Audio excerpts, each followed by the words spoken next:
No ma'am, नहीं हुई, नहीं हो रही। अब हो जाएगी। ओके।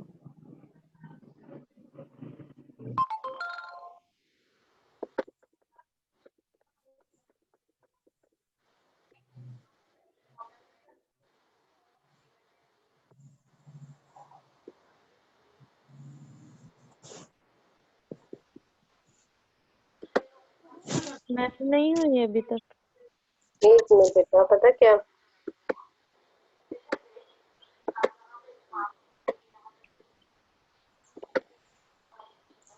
आप हो जाएगी, हो गई है।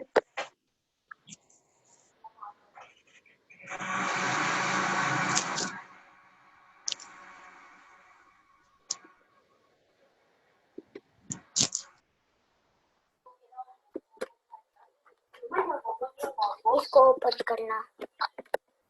नीट नोटबुक्स आप सबने निकाली, जैसे हमने फर्स्ट जो है यूनिट नंबर 3 का किया था ईटिंग वेल, सेम उसी पैटर्न से जो आप लोगों ने नीट क्लीन राइटिंग में अपना वर्क करना है। ठीक है, first of all draw neat margin line, then write the date, class work and the day. Today the date is 1st of December 2020. You have to write 1/12/2020. Then class work and day which is due. बेटा आ रही है अब screen? No ma'am, loading. No ma'am, no ma'am. Loading आ रहा है कि load हो रही है, पर आती नहीं है। जी मैम। प्रॉब्लम है।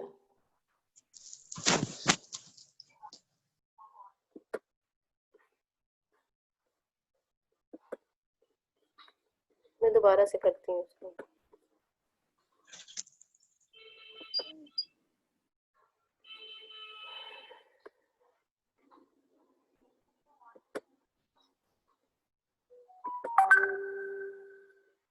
अब आ गई है। जी मैम, अब आ गई है। Yes ma'am. जी अच्छा बेटा, हम लोग मैटर्स, मेरी आवाज तो नहीं इंटरप्ट हो रही?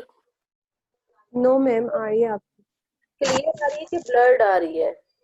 क्लियर है मैम। अच्छा, आप लोग अपने माइक जो से वो म्यूट कर लें। ओके।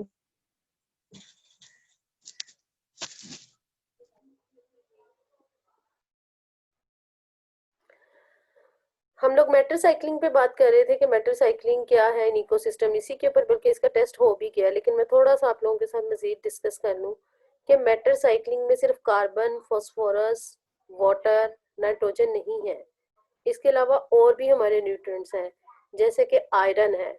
आयरन भी रिसाइकल होता रहता है हमारी नेचर में, लेकिन वो एटमॉस्फेरिक नहीं है, एटमॉस्फेयर में वो रिसाइकल नहीं होता, ये मटेरियल में ही, सॉलिड मटेरियल में ही ट्रांसफर होता रहता है। एयर के अंदर ये एयर्स की फॉर्म में, वेपर्स की फॉर्म में, गैशियस फॉर्म में तो ये हो ही नहीं सकता। तो सारे मैटर जरूरी नहीं है कि वो एटमॉस्फेयर में भी जाए। हमारे 4 स्फीयर्स हमने पढ़े थे, हाइड्रोस्फीयर, जियोस्फीयर और एटमॉस्फेयर, ठीक है, लिथोस्फीयर। इन सब में तो ये सर्कुलेट करते रहते हैं, लेकिन कौन कौन से थे? वो कार्बन था, क्योंकि वो भी गैसियस फॉर्म में आ सकता है, इसलिए वो एटमॉस्फेयर में जाता है, वाटर में जा सकता है, लिथोस्फीयर के अंदर जा सकता है। लेकिन कुछ ऐसे मैटर हैं, कुछ ऐसे न्यूट्रिएंट्स हैं, फर्ज करें लेट यू जैसे कि आपका आ जाते हैं मैग्नीशियम, मैग्नीशियम भी एयर में नहीं जा सकता है, ऑक्साइड की फॉर्म में भी नहीं जा सकता है। इसी तरह आयरन जो है, अगर वो एक साइड ऑक्साइड्स की फॉर्म में भी चला जाए तब भी वो एयर में वेपर्स की फॉर्म में नहीं जा सकता। क्यों? क्योंकि जब ऑक्साइड की फॉर्म में देखें तो वो आपको किस फॉर्म में नजर आता है? रस्ट की फॉर्म में, जंग जिसे कहते हैं हम लग जाना। जंग क्या है? फेरस ऑक्साइड है, फेरिक ऑक्साइड है। तो मैटर साइक्लिंग में अगर हम बात करें तो global cycle recycle nutrient through the earth and air land. ये मेरा कर्सर नजर आ रहा है आपको घूमता हुआ? Yes ma'am. ठीक है, global recycle nutrient through the earth, air, land, water and living organism. इसके अंदर से एयर निकल सकता है, ये जरूरी नहीं है कि एयर इसके अंदर आए, लेकिन ग्लोबली जब साइकिल्स चलते हैं तो उसमें एयर भी साथ आ जाती है, इनमें से कोई एक चीज क्विट भी कर सकती है। Nutrient are the element and compound. Nutrients जो है वो एलिमेंट्स भी हैं, एलिमेंट जब सिंगली एटम की फॉर्म में हम उसे लें तो वो एलिमेंट है, और कंपाउंड्स की फॉर्म में जैसे फेरस ऑक्साइड की फॉर्म में, अगर हम आयरन की साइकिल की बात करें फेरस ऑक्साइड की फॉर्म में आ जाता है, फेरस हाइड्रोक्साइड की फॉर्म में आ जाता है, ठीक है।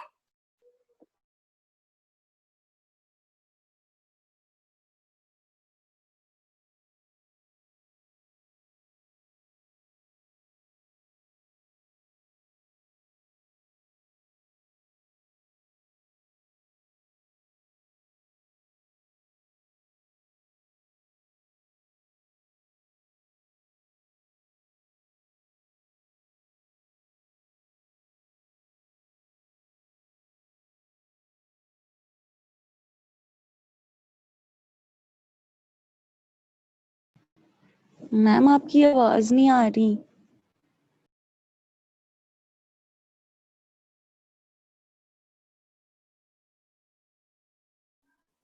मैम म्यूट है अभी।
सॉरी बेटा, मैं ना थोड़ी देर के लिए इधर चली गई थी, अब आपको मेरी आवाज आ जाएगी।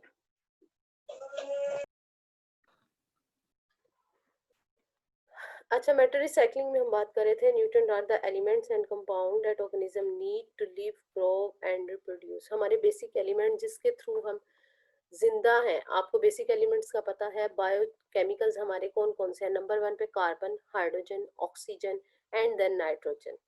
ये चार हमारे ऐसे केमिकल्स हैं, ऐसे न्यूट्रिएंट्स हैं, ऐसे एलिमेंट्स हैं जिनके बगैर जिंदगी नहीं हो सकती, क्योंकि जितने भी हमारे केमिकल्स बनते हैं वो इन्हीं के साथ ही बनते हैं, तभी हम इन्हें क्या कहते हैं, biochemicals. Biochemical moves these substances through air, water, soil, rocks and living organism. अगली हम बात करें तो न्यूटन साइकिल की ही मैं अगली बात करूंगी कि यहाँ पे न्यूटन साइकिल में हमारा बेसिक जो चीज है वो हमारी क्या है, हमारे प्रोड्यूसर्स। हमारे प्रोड्यूसर्स जो हैं ये न्यूटन साइकिल चलाने में सबसे पहले नंबर पे हैं। अगर हमारे ये प्रोड्यूसर्स निकल जाएं तो हमारी सारी जो साइकिल लिविंग ऑर्गेनिज्म से रिलेटेड जितने भी केमिकल्स हैं उनकी साइकिल्स खत्म हो जाएंगी, क्योंकि यही बेसिक चीज है जो कि जमीन में से कार्बन, हाइड्रोजन, ऑक्सीजन सबको कलेक्ट करके लेकर आ रहे हैं। अगली चीज आ जाती है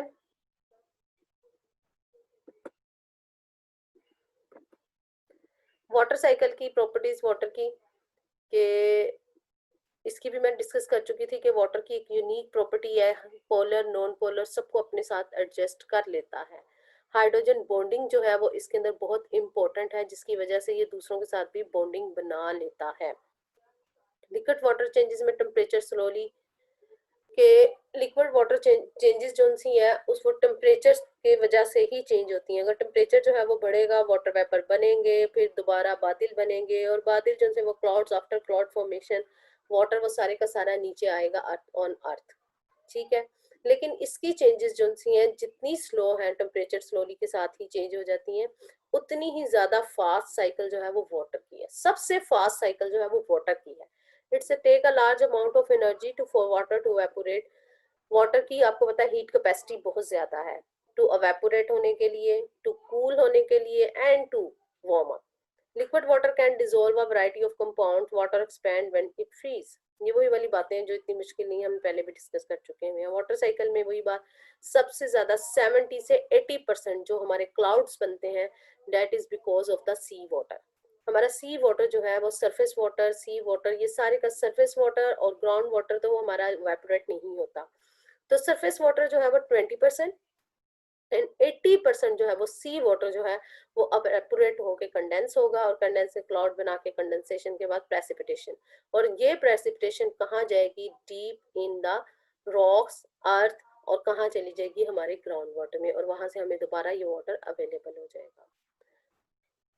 लेकिन ह्यूमन इंटरप्शंस क्या है जिसकी वजह से ये पानी सारा जाया हो रहा है। हमने कंक्रीट की सड़कें बना दी हैं, हमारी सारी सड़कें मिट्टी की नहीं है, हमारी ग्रीनरी नहीं है, हमारी ज्यादातर जो सड़कें हैं वो कंक्रीट की है, और उसके आपको पता है वो तारकोल है। तारकोल के ऊपर से पानी अब्सॉर्ब नहीं हो सकता। अगर आपको याद होगा कि हमारी शुरू शुरू में जब वाटर कूलर लाए जाते थे, या फिर कोई टैंकी वगैरह है जिसमें हमें पानी स्टोर करना है, या फिर हम कोई ऐसी टैंकी बना रहे हैं जो सीमेंटेड है, तो उस टैंकी को जो है हम वाटर प्रूफ बनाने के लिए क्या करते हैं, हम उसको सारे के सारे को उसके ऊपर तारकोल की पेस्टिंग कर देते हैं, उसकी पॉलिशिंग कर देते हैं, उसका पेंट कर देते हैं। जिस तरह घर बनाने के लिए दीवारों के साथ हम तारकोल जो है वो लगा देते हैं, उसकी ब्रशिंग कर देते हैं ताकि एक वॉल से वाटर जो है वो दूसरी वॉल तक ट्रांसफर ना हो। तो इसी तरह जितनी हमारी तारकोल की सड़कें बनती जा रही हैं उसकी वजह से वो पानी सड़कों में इतनी बड़ी जगह पे एब्जॉर्ब ही नहीं हो पा रहा। तो इस एब्जॉर्बेंस की वजह से पानी हमारा ज्यादातर वाटर टेबल में नहीं जा रहा। पानी कहाँ हमारा जा रहा है, नदी नालों में, पॉन्ड्स के अंदर जा रहा है, लगून्स के अंदर जा रहा है, और ये ऑटोमेटिकली सारे का सारा पानी, ये जो गंदे नालों का पानी है, this all will be going to in sea, और ऑटोमेटिकली किस में चला जाएगा, सी में। तो हम सारा पानी किस में भरते जा रहे हैं, सी में, और सी लेवल तो वैसे ही हमारा रेज होता जा रहा है। तो ये ह्यूमन एक्टिविटीज हैं जो कि इंटरप्ट कर रही हैं किसको, वाटर साइकिल को।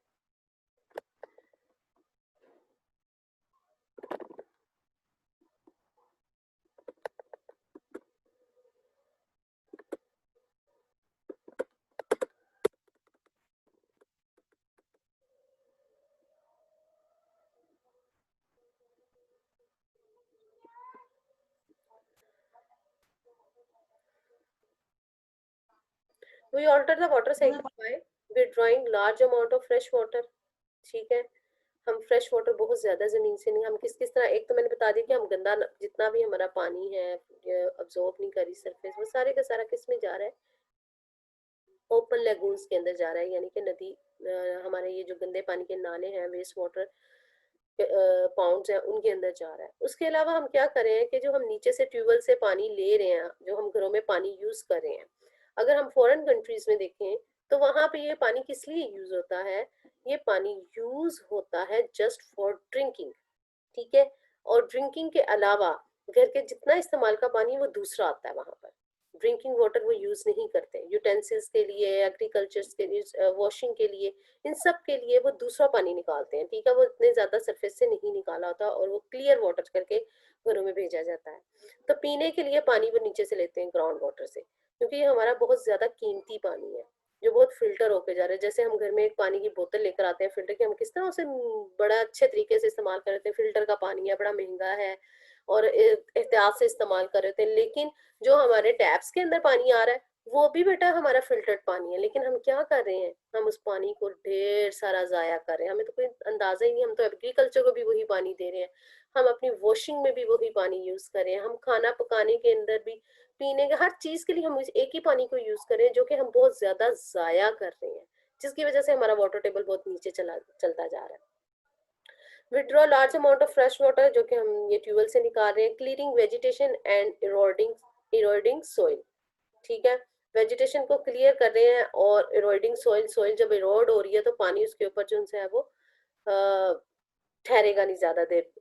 Floating surface and underground water contributing to climate change करें, जिसकी वजह से बारिशें नहीं होती हैं जल्दी, और जल्दी जब बारिश नहीं होगी तो उसके रिजल्ट में क्या होगा कि पानी भी नहीं हमारे पास आएगा। अक्सर आपने किसी बंदे से सुना होगा, वो क्या कहता है, जी पाकिस्तान में इतनी बारिशें हुई हैं, हम ही कहते थे बारिश नहीं हो रही है तो पानी खत्म हो जाएगा, कितने पानी खत्म होया, अल्लाह ने इन्नियां सारियां बारिशां कर देती हैं, उनते पानी पानी हो जाएगा। आप खुद सोचें कि फिल्टर में आप कितना का प्रेशर डाल सकते हैं, एक लिमिट से ही पानी नीचे जाता है, जितना मर्जी आप उसके ऊपर प्रेशर डाल लें, लेकिन पानी ने तो एक लिमिट से ही नीचे जाना है ना। ओके वन क्वेश्चन करने बोला चलो जिसको नहीं किया वन क्वेश्चन करे, वन क्वेश्चन फिर मैं बोला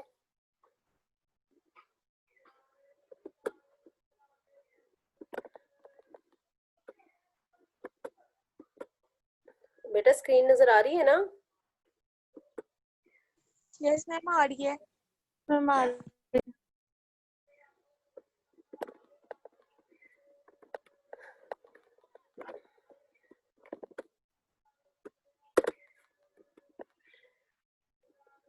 अच्छा जी, कार्बन साइकिल के ऊपर अब हम आ जाते हैं, इसके की एस्पेक्ट्स क्या हैं।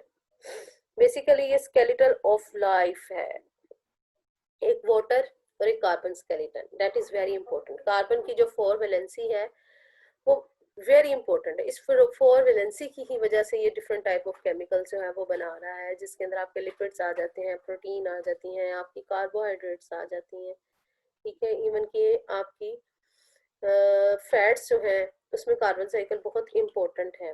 Carbon dioxide is a critical gas, अगर ये नहीं होगी, हम कहते हैं ना कार्बन डाइऑक्साइड बहुत ज्यादा बढ़ रही है, अर्थ का टेम्परेचर बढ़ता जा रहा है, as a result green house will be created, और इतना ज्यादा ग्रीन हाउस जब बढ़ जाएगा तो अर्थ का टेम्परेचर इंक्रीज हो जाएगा, सी लेवल, ये तो सारा ग्रीन हाउस इफेक्ट्स आपको पता ही होंगे कि उसके रिजल्ट में क्या होगा, जब अर्थ का टेम्परेचर बढ़ेगा तो ग्लेशियर जो है वो मेल्ट कर जाएंगे, और मेल्ट करने की वजह से क्या होगा, हमारा सी लेवल जो है वाटर का वो बढ़ जाएगा, और उसकी वजह से बहुत ज़्यादा तूफान और फ्लडिंग्स वगैरह होंगी। लेकिन in spite of these all facts, one of the important thing about the carbon dioxide gas is that carbon dioxide is the main gas which hold the temperature on earth. अगर ये अर्थ पे नहीं होगी तो टेम्परेचर नहीं अर्थ का बढ़ सकता, because of the carbon dioxide earth temperature will increase, और अर्थ का टेम्परेचर जो है वो है ही कार्बन डाइऑक्साइड की वजह से, बाकी तो मूवमेंट है अर्थ की जिसकी वजह से हमारे इक्विनॉक्सेस और सन रेज की वजह से अर्थ का टेम्परेचर बढ़ रहा है, लेकिन कार्बन डाइऑक्साइड उस टेम्परेचर को कैप्चर कर रही है, ठीक है। Taken up the plants in photosynthesis, ठीक है, और हमारे प्रोड्यूसर्स की बेसिक जो है वो कार्बन डाइऑक्साइड ही है। अगर ये नहीं होगी तो हमें किसी भी इंसान को फूड नहीं मिल सकती, क्योंकि प्रोड्यूसर जो है वो सबसे पहले क्या लेते हैं, carbon fixation in a sunlight, release by plant and animal in respiration. Plants भी रिलीज करते हैं, एनिमल भी रिलीज करते हैं। इसी वजह से हमारे एटमॉस्फेयर में इसकी रेशो कितनी है by volume, 0.03% by volume. Release during decomposition, decomposition यानी कि जो भी डेड ऑर्गेनिज्म है, जब उन्होंने डेड होना है तो उन डेड की जब डिकम्पोजिशन स्टार्ट होगी तो उसमें से भी कार्बन डाइऑक्साइड रिलीज होगी। फायर जो है हमारी, उनके अंदर से कार्बन डाइऑक्साइड रिलीज हो रही है। ग्रीन हाउस गैस, इसके बारे में मैंने आपके साथ अभी डिस्कस कर लिया कि आपकी कार जो है वो जब कार्बन डाइऑक्साइड इतनी इंक्रीज कर रही है तो वो आर्टिफिशियल ग्रीन हाउस जो है वो क्रिएट कर रही है अर्थ के ऊपर। कार्बन साइकिल की हम बात करें तो ये साइकिल बनी हुई है, आपके सामने है। सबसे पहले रॉक्स, लाइमस्टोन, यहाँ से क्या आ रही है, यहाँ से भी कार्बन डाइऑक्साइड आ रही है।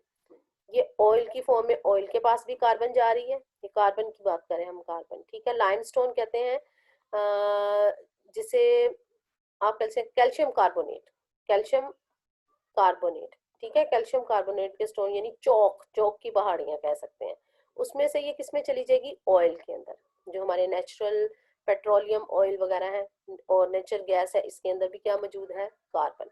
मीथेन, आपको पता है नेचुरल गैस मीथेन है, उसके अंदर भी कार्बन मौजूद है। ऑयल के अंदर कार्बन मौजूद है। फिर भाई ये कार्बन क्या होगी, कंबस्चन होगी कार्बन की। हम यूज करते हैं किसको, ऑयल को एंड नेचुरल गैस को, किस काम के लिए, ह्यूमन एक्टिविटीज के। इसकी कंबस्चन में भी कार्बन डाइऑक्साइड निकलेगी।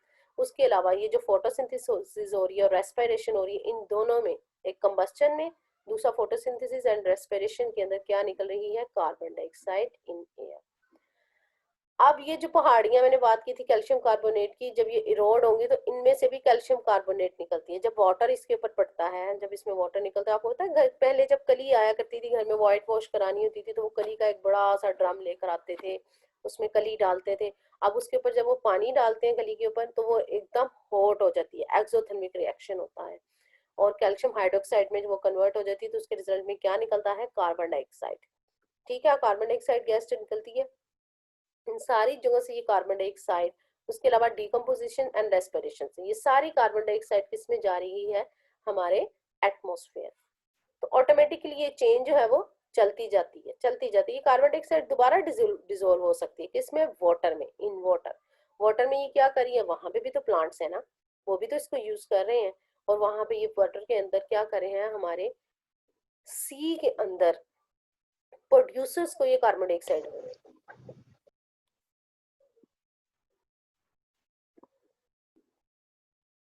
Human activities carbon dioxide cycle में कैसे इफेक्ट कर रही हैं, बहुत बड़ी बात कि हमारी ये जो आउटलेट्स हैं किसी भी फैक्ट्री के, जिन्हें चिमनीज कहते हैं, वहां से कंबस्टन के रिजल्ट में जो कंबस्टन के रिजल्ट में ये जो निकल रहा है धुआं, ये सारा धुआं जो है वो क्या कर रहा है, हमारी अर्थ के एटमॉस्फेयर में जो बाय वॉल्यूम 0.03% कार्बन डाइऑक्साइड है उसको रेस कर रहा है। अगर ये वॉल्यूम 0.04 तक चला गया तो बहुत डेंजरस हो जाएगा। हमारे पोल्स के ऊपर गैस मेल्ट हो, ग्लेशियर्स जो है वो, आइस जो है वो मेल्ट हो जाएगी, फ्लडिंग्स आएंगी जस्ट 0.03 से 0.04 होने में। पहले ये 0.02 से समथिंग ऊपर थी, लेकिन 0.3 से भी इसकी अमाउंट साइंटिस्ट का ख्याल है कि बढ़ती जा रही है, जिसकी वजह से ये हमारी स्मोक हो रही है, जो कि दिल्ली और पाकिस्तान में सबसे, लाहौर में बहुत ज्यादा है इस time. All over the world smoke जो है वो कार्बन डाइऑक्साइड दिल्ली में और लाहौर में सबसे ज्यादा है। और उसकी वजह से क्या हो रहा है, टेम्परेचर रेज हो रहा है। और जो ही स्मोक होता है, स्मोक की वजह से क्या बनता है, पैन बनता है, पर एसिटाइल नाइट्रेट्स बनते हैं। अच्छा जी, कार्बन जो है बर्निंग फॉसिल फ्यूल के साथ क्लीनिंग वेजिटेशन, जब हम जंगलात काट देंगे तो कार्बन डाइऑक्साइड कौन यूज करेगा, ठीक है। जब वो यूज नहीं करेंगे तो तब भी कार्बन डाइऑक्साइड की अमाउंट बढ़ती जाएगी। ये ईयरली बताया हुआ कि 1850 में कितनी थी इसकी कंबस्चन फॉसिल फ्यूल की, 0 थी, इतनी गाड़ियां नहीं चलती थी। अब 2000 तक हम आ गए हैं, 2020 तक ये कहाँ पे चली गई है, 10 मेट्रिक टन तक चली गई। पहले 0 मेट्रिक टन थी, बिलियन मेट्रिक टन है ये, ठीक है। तो अब ये इसकी अमाउंट कितनी बढ़ती जा रही है, और 2030 का ख्याल है कि ये ड्रास्टिकली ऊपर जाएगी, ये ड्रास्टिकली ऊपर जाएगी। नाइट्रोजन साइकिल, नाइट्रोजन साइकिल में सबसे पहले नाइट्रोजन जो है वो फिक्स होती है, ठीक है। उसे फिक्स कौन कर रहे हैं, सॉइल बैक्टीरिया कर रहे हैं। उसके अलावा मैंने इसके अंदर बना नहीं हुआ थंडरिंग, ठीक है, जो एयर के अंदर से नाइट्रोजन को फिक्स करते हैं नाइट्राइट्स की फॉर्म में। नाइट्रोजन फिक्सिंग बैक्टीरिया जो है लेग्यूमिनस प्लांट्स के अंदर फिक्स होते हैं, और उन लेग्यूम्स को कौन खाता है, ये देखें, कंज्यूमर्स। उन कंज्यूमर में हम भी आ सकते हैं। प्लांट्स इसको यूज कर रहे हैं। एटमॉस्फेयर में जो नाइट्रोजन बन रही है वो थंडरिंग भी कर रही है, थंडरिंग भी इसको कंट्रोल कर रही है, वो उसको नाइट्रेट्स में कन्वर्ट कर रही है, और नाइट्रोजन सॉइल बैक्टीरिया भी कर रहे हैं।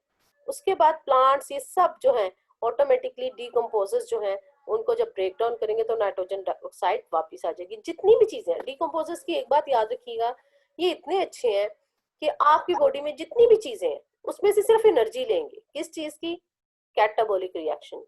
बाकी वो जितने न्यूट्रिएंट्स हैं वो सारे के सारे किसको वापस कर देंगे, एयर को वापस कर देंगे, नाइट्रोजन वापस कर देंगे, कार्बन कार्बन डाइऑक्साइड की फॉर्म में वापस कर देंगे। उसके अलावा फॉस्फोरस जो है वो सोइल के अंदर वापस कर देंगे, सारे न्यूट्रिएंट्स उनको वापस कर देंगे। रिकवरी, बेसिकली ये रिकवरी अदारा है। डिकम्पोजर्स क्या है, रिकवरी अदारा है। अब ये नाइट्रोजन फिक्सेशन सबसे पहले अमोनिया में, अमोनिया से नाइट्राइट में, ये नाइट्राइट है, ठीक है, नाइट्राइट से नाइट्रेट्स में। NO3 जब होगा तो वो नाइट्रेट्स बन जाएगा, NO2 जब होगा तो नाइट्रेट। फिर उसके बाद इसकी असिमिलेशन। असिमिलेशन किसे कहते हैं, असिमिलेशन का मतलब है एब्सॉर्ब होना, आगे ट्रांसफर होना, उससे एनर्जी को यूज करना, ठीक है। प्लांट्स उसको किस में यूज करेगा, ये यहाँ पे मशरूम्स क्यों बनी हुई है, मशरूम्स उनको यूज कर रही है प्रोटीन फॉर्मेशन के लिए, ठीक है। और उन मशरूम्स को, प्लांट्स को, ये दो चीजें असिमिलेशन में क्या आ गया, प्लांट्स आ जाते हैं और डिकम्पोजर्स, यानी प्लांट ने अल्टीमेटली डिकम्पोजर्स के पास भी तो जाना है ना, उनके लीव्स ने डिकम्पोजर्स के पास जा रहे हैं, और किसके पास जा रहे हैं, कंज्यूमर्स के पास। कंज्यूमर भी अल्टीमेटली किसके पास वापस बैक आएंगे, डिकम्पोजर्स के पास। निदा आप इतनी लेट आए हो,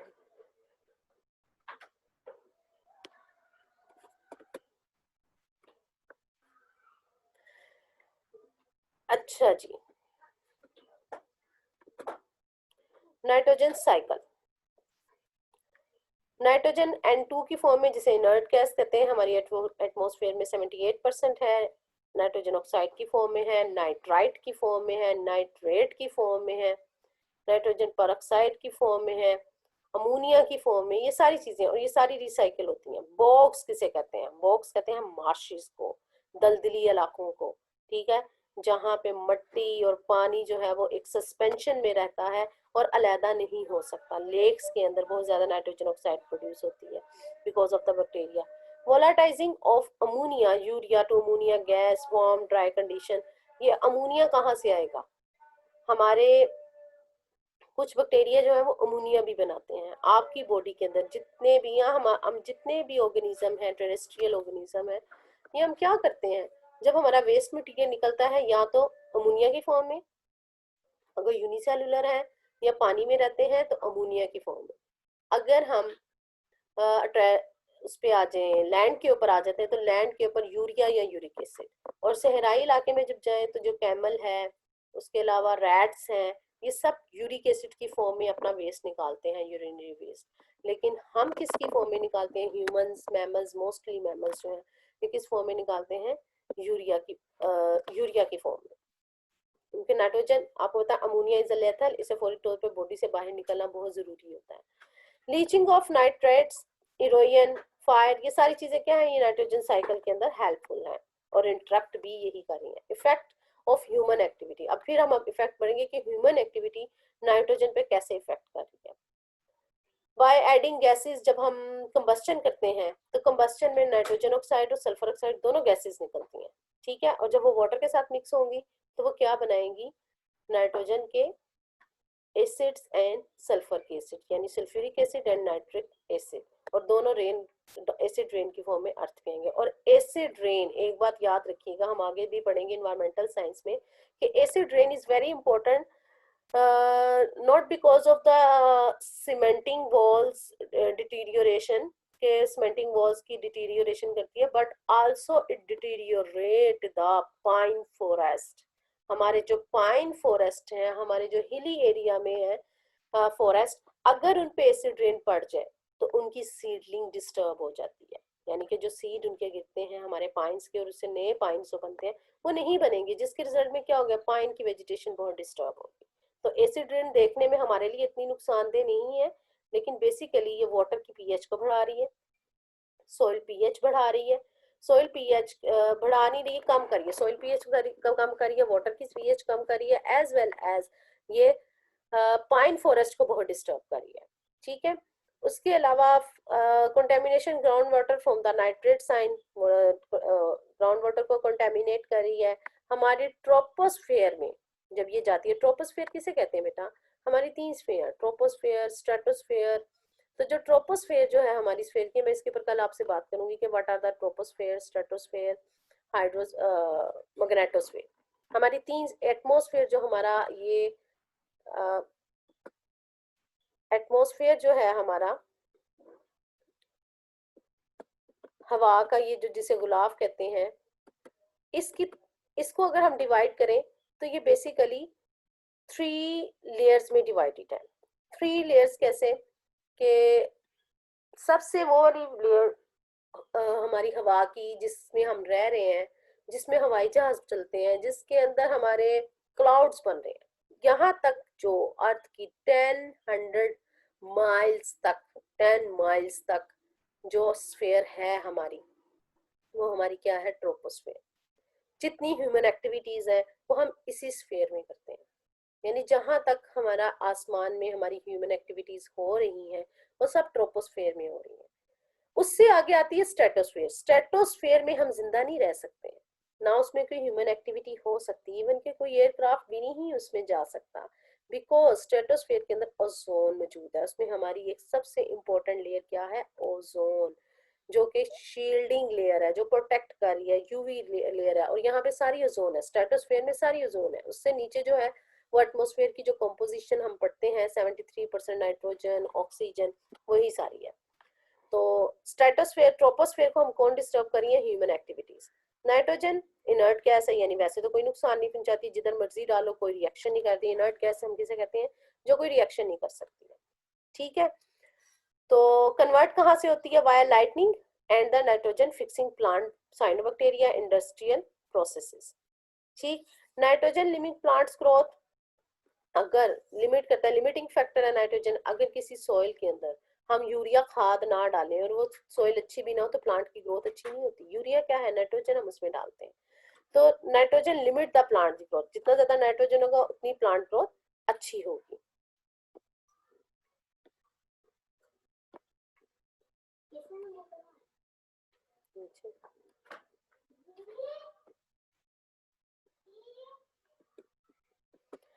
अच्छा बेटा जी, ये तो था वो साइकिल का जो हमने डिस्कस करना था, वो कर लिया।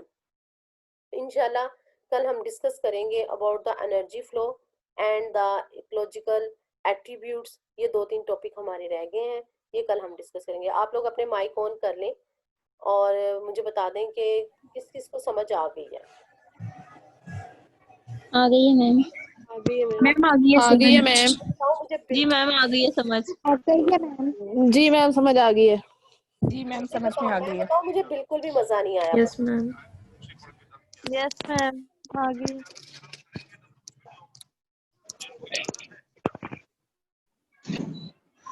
Thank you ma'am.